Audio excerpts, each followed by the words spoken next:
Gracias por seguir informándose junto a nosotros. Es momento del espacio de la entrevista en Informa TVX. Y ya lo hemos señalado antes de ir a este espacio de entrevista. Durante los últimos días hemos escuchado todo tipo de análisis respecto a la seguridad pública en nuestro país. Escuchamos mucho sobre la coyuntura, pero escuchamos muy poco sobre las causas que han generado este fenómeno o que por lo menos lo han fortalecido en los últimos años. Por eso queremos hablar hoy con alguien que conoce muy bien sobre los modelos económicos en nuestro país y la vinculación que esto podría tener con la violencia social. Me refiero al doctor Héctor Dada Iresi, economista. Él es nuestro invitado este mediodía en el espacio de entrevista. Yo los invito a ustedes a que participen a través de las redes sociales en @expresatvx y @canaltvx. Doctor Héctor Dada Iresi, bienvenido a TVX. Buenas tardes y buenas tardes a la audiencia. Usted ha escrito recientemente un artículo muy interesante en un periódico digital sobre, a qué poder hablar de una crisis sin salida, una crisis en seguridad que atraviesa hoy por hoy nuestro país. Y ha dicho en una parte de ese artículo, las pandillas no nacieron hoy, son fruto de un proceso que tiene más de 2 décadas. Lo primero que a mí me gustaría es que usted nos explicara a qué proceso se refiere. Bueno, las pandillas, el tipo de pandilla que tenemos ahora, delincuencial, porque antes había pandillas estudiantiles que se atacaban unos con otros, pero que no tenían estas características, nacen en la primera mitad de los 90. Como sucursales, como alguno de ellos dijo en una entrevista que hicimos desde Flaxo, de las pandillas de Los Ángeles, porque la Mara Salvatrucha y el Barrio 18 nacen en Los Ángeles. Eso hay que tenerlo presente. Pero aquí encuentran un caldo de cultivo muy importante. Se comienzan a instalar en el país las pandillas, comienzan a generar problemas. Además de estas dos grandes maras, hubo maras de origen más nacional, como la Mao Mao, por ejemplo. Para quienes hemos analizado el problema, pero no somos expertos en violencia, y yo aclaro eso, yo no soy experto ni en cuestiones policiales ni en cuestiones de violencia, sí es sorprendente de que el nacimiento de estos grupos se da cuando, saliendo de la guerra, en vez de reforzar la presencia territorial del Estado, por las obsesiones neoliberales, que no es un programa económico, sino es una forma de ejercer el poder y de organizar la sociedad, se dice que el Estado es el problema. El único problema que existe es el Estado, que no puede ser parte de la solución y que todo lo resuelve el mercado. Entonces, en vez de reforzar el proceso de paz con una reasunción del control territorial, de la presencia territorial del Estado, lo que se hace es reducir la capacidad del Estado de tener presencia territorial. Quiero detenerme en eso. Cuando usted habla de presencia territorial, no está hablando únicamente de mayores militares y policías en las comunidades. Evidentemente es necesaria la presencia coercitiva, pero no es la única. El Estado no se retiró de las comunidades policialmente nada más, sino que se redujo en la esfera de acción del Estado, violentando la Constitución, dicho sea de paso, porque no se cambió una Constitución que es bastante injerencista, pero se estableció una política en la que se confía que el mercado resuelve todos sus problemas. Y esto no es nuevo. Previnieron de que esto iba, no las maras, ¿verdad?, pero que se estaba cometiendo un grave error al actuar contra el Estado en el momento que se requería Estado.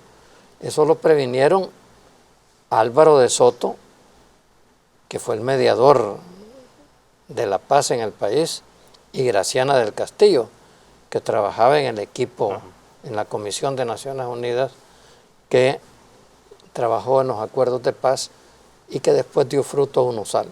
Ellos escribieron un pequeño libro sobre el tema, donde decían que el país era un enfermo al que Naciones Unidas quería operar de una manera y los los organismos financieros internacionales y el gobierno lo querían operar de otra manera y que eso iba a conducir a un problema muy serio en el país, cosa que sucedió.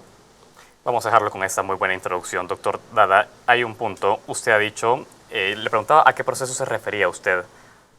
Ha hablado de un neoliberalismo y ha dicho, no solo hablamos de un modelo económico, sino de un modelo de cómo organizar la sociedad. En un análisis que usted hace recientemente, lo hemos dicho, usted incorpora otro término, el tejido social, y ha dicho que este modelo no permitió la reconstrucción del tejido social y ha sido lo que propició el fortalecimiento de las pandillas. ¿Me explica la relación? Sí, en primer lugar yo debo decir, como lo digo en el artículo, y lo he dicho varias veces, tanto en entrevistas orales como en artículos que he escrito, que no quiero decir que el neoliberalismo provoca las pandillas.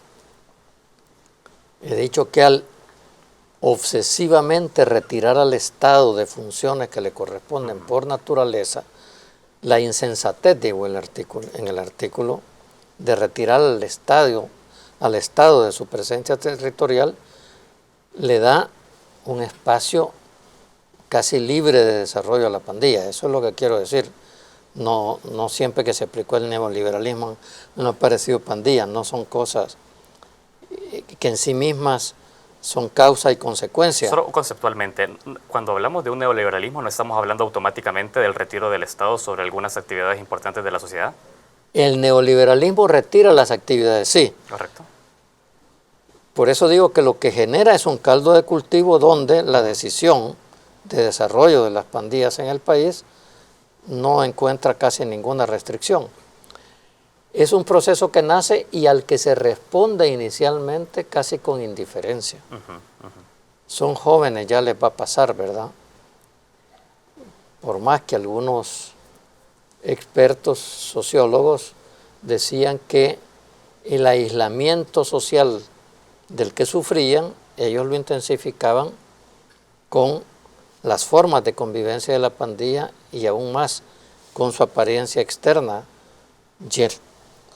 llenos de tatuajes, claro, que dicen yo solo pertenezco a mi pandilla. ¿Verdad? Espacio de pertenencia, usted lo dice. Espacio de pertenencia. O sea, ellos se encargaron en cierta manera de hacer lo que el Estado no hacía, construir su propio tejido social anormal.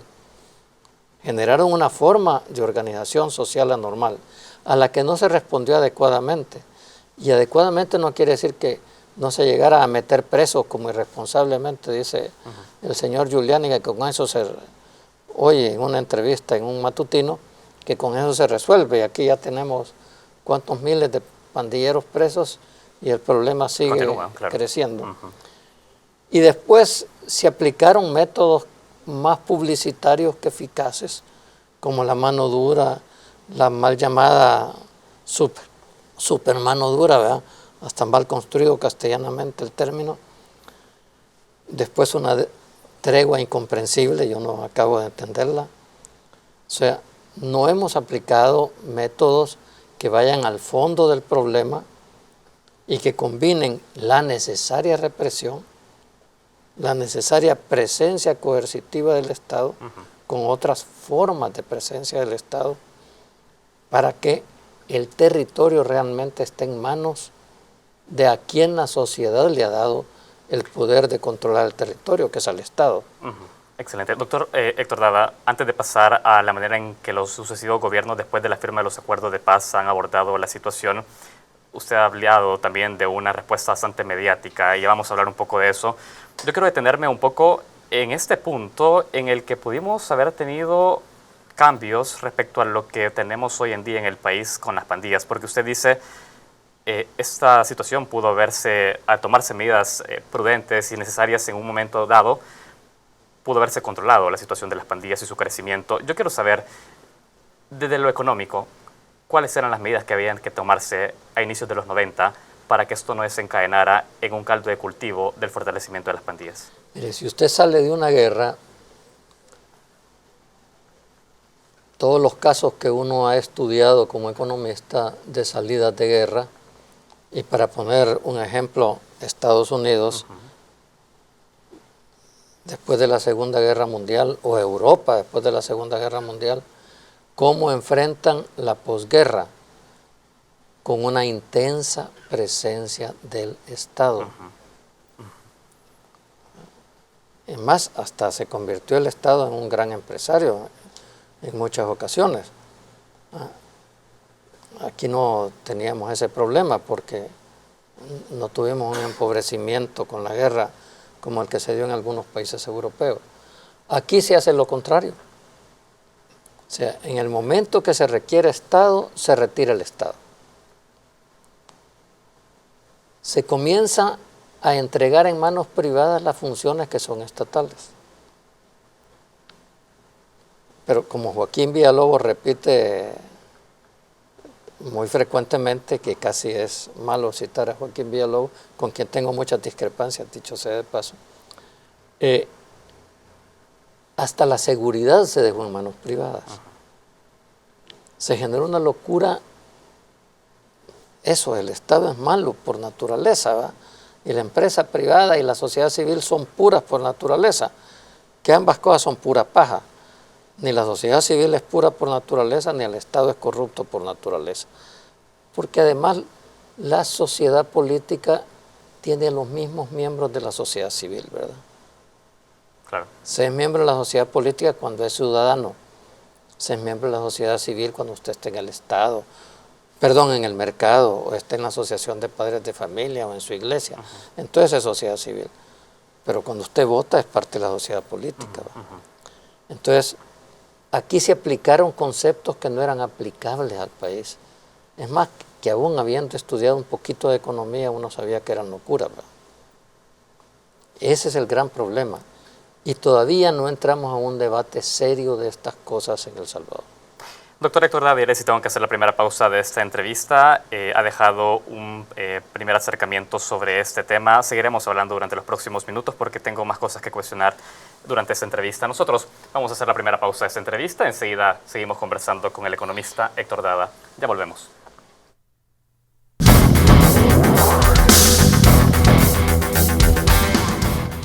Continuamos en la entrevista de Informa TVX. El economista Héctor Dadiresi se encuentra con nosotros. Estamos analizando las causas de la violencia en nuestro país, pero específicamente qué fue lo que generó el empoderamiento de las pandillas a inicios de los 90 en nuestro país y los resultados que hoy por hoy tenemos en El Salvador. Doctor Héctor Dada, usted ya era muy claro, hablaba de un proceso, hablaba del neoliberalismo y dijo no es el neoliberalismo per se el que generó estas condiciones, sino, y eso me llamó la atención, habló de una obsesión ideológica del neoliberalismo. Si la solución era no separar al Estado del territorio con toda su política social y también, por supuesto, una pata coercitiva, ¿había margen dentro de un neoliberalismo moderado de poder tener un Estado presente y poder mitigar las causas de las pandillas?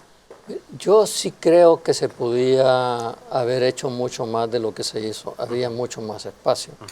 No todos los países aplicaron el neoliberalismo con la violencia con la que se usó en este país, y eso que no tenían las condiciones de El Salvador. Por ejemplo, Costa Rica no privatizó ni la electricidad ni las telecomunicaciones, donde fue permitiendo presencia muy lentamente. La banca que era estatal en Costa Rica fue permitiendo espacios a la banca privada, pero sigue habiendo una banca estatal de primer piso muy fuerte en Costa Rica. La salud es básicamente colectiva en Costa Rica, ¿va? Aquí se hizo con mucho mayor fuerza, a pesar de que, como entramos a una posguerra, se necesitaba una presencia del Estado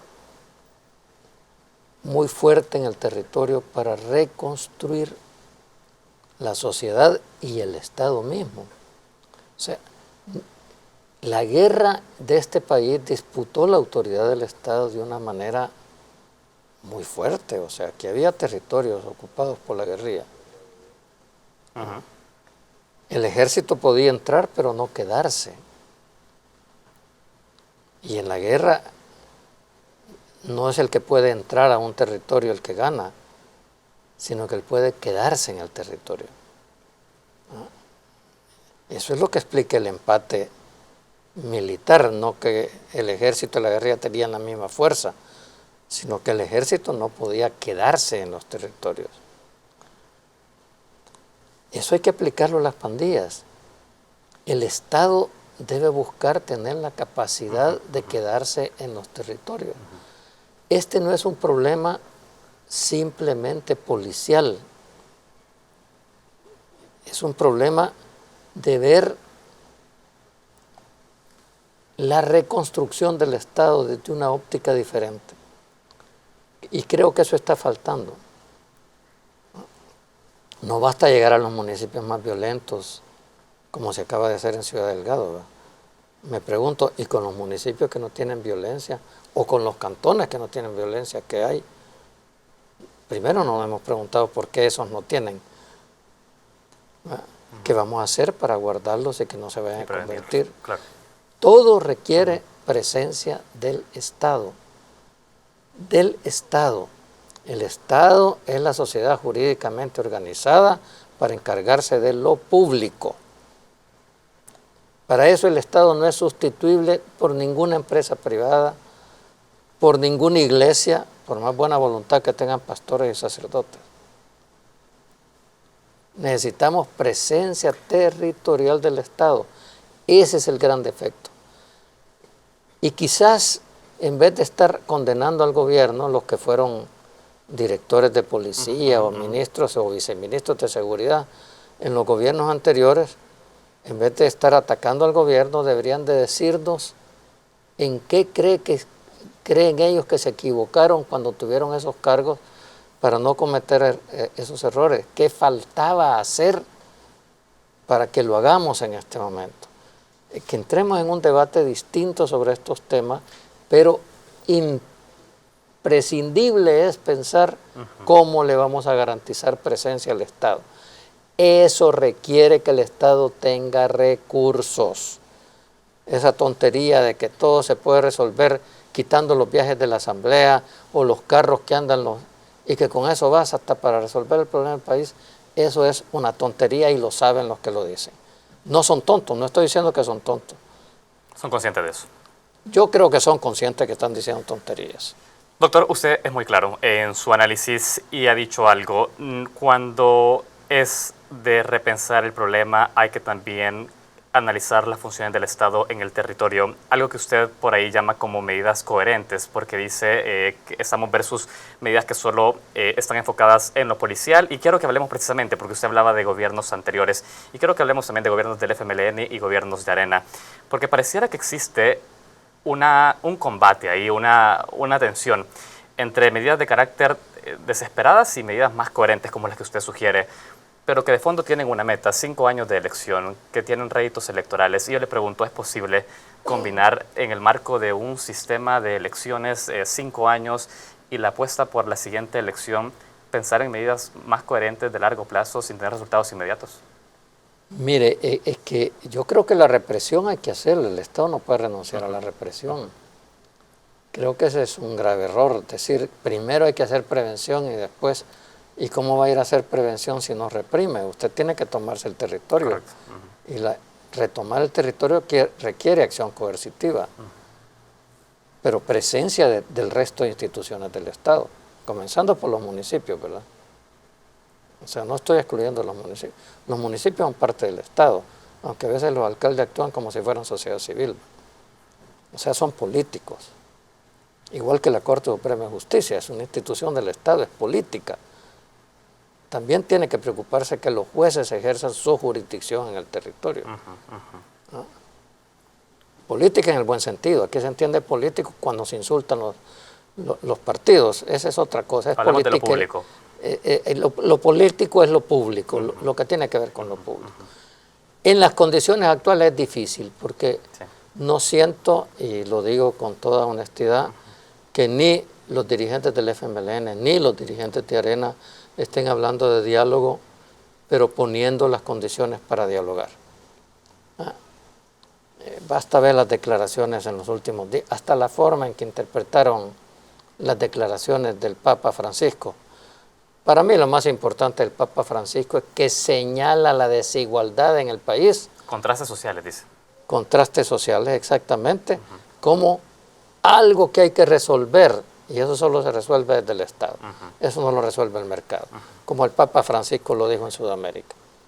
Entonces, pero cada uno ha utilizado la declaración de Francisco para atacar al otro, no para sacar las lecciones de lo que el Papa ha dicho.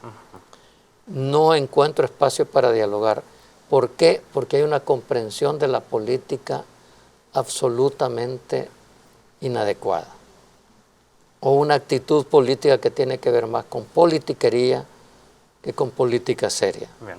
Tienen que darse cuenta que para que la población encuentre un espacio de bienestar, hay que ponerse de acuerdo desde posturas diversas. Ya cuando comienzan a decir es que hay que renunciar a la ideología para resolver este problema, es que no lo quieren resolver. Es al revés. Desde mi ideología debo plantear qué propongo yo, esperando que el otro lo proponga desde su propia ideología, y a partir de ahí tenemos que negociar qué vamos a hacer juntos. Ahora, doctor, pero no es precisamente, y analicemos el término como tal, como la ideología, porque usted ha hablado en el pasado, la obsesión ideológica sobre el neoliberalismo no permitió, o más bien excluyó de todo tipo de actividad al Estado. Hoy por hoy, ¿no es la misma obsesión ideológica la que no permite llegar a consensos tan básicos como decir que es necesario un esquema tributario progresivo, por ejemplo? Mire, hay obsesión ideológica y hay intereses. Hay gente que cree que todo se resuelve aumentando el IVA, ¿verdad? Que es el impuesto más regresivo.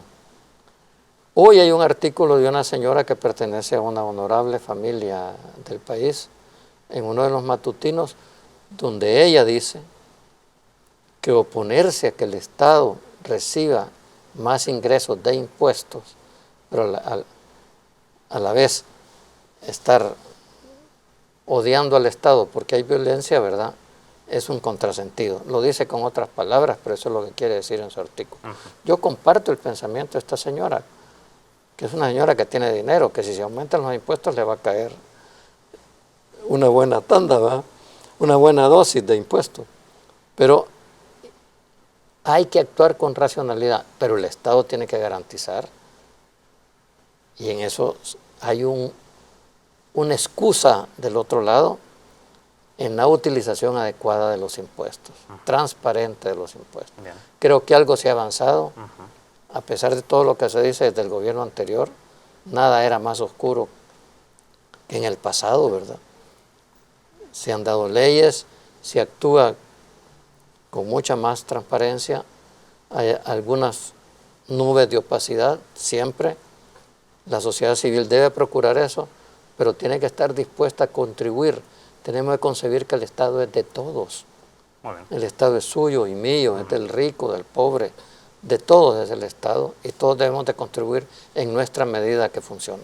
Doctor, tengo que ir cerrando esta entrevista y usted ha dado sus recomendaciones directas a la clase política, a quien toma la decisión. ¿Qué pasa desde el lado de la sociedad, que es la que está generando también presión a sus autoridades, no para que tengamos explicaciones sobre las causas? Muchas veces eso pasa. La opinión pública quiere soluciones inmediatas a sus problemas. ¿Qué pasa desde ese lado? ¿Cómo enfrenta un gobierno la presión de su opinión pública para no caer en medidas desesperadas y tomarlas coherentes? Mire, yo voy a decir una cosa que cae mal cuando la digo. La gente es responsable de los gobiernos que elige. Y por lo tanto tiene que exigirles que se porten adecuadamente. La primera exigencia es exigirle a todos los funcionarios políticos que ha electo la gente, y ya no hace mucho eligió a un montón de gente que después se está condenando en las redes sociales, ¿verdad? Y estoy seguro que muchos de los que los condenan votaron por ellos. Que sean claros. Y la primera claridad, como digo en el artículo, es decir, que un problema que se gestó en casi un cuarto de siglo no se va a resolver de la noche a la mañana, ni se resuelve con camaritas puestas en las esquinas de las ciudades, ni poniendo un sistema informático como propone el señor Giuliani,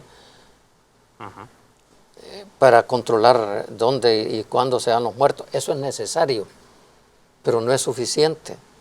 Esos son instrumentos técnicos al servicio de una visión de solución del problema que va más allá de ser simplemente policial, pero en el que la represión es absolutamente indispensable para que el problema no siga extendiéndose. Doctor Héctor Taviresi, economista, quiero agradecerle por su lucidez y por también brindarnos pistas sobre cómo entender este fenómeno actualmente. Le agradezco por supuesto el tiempo. Muchísimas gracias a usted y a la audiencia. Gracias a ustedes que han estado pendientes de esta entrevista. Les recuerdo que viene en repetición a las 11 de la noche y mañana a las 7 de la mañana. También podrán encontrarla en nuestro canal de YouTube, Expresa TVX. Ahí tienen las reflexiones. Nosotros tenemos más noticias. Ya volvemos.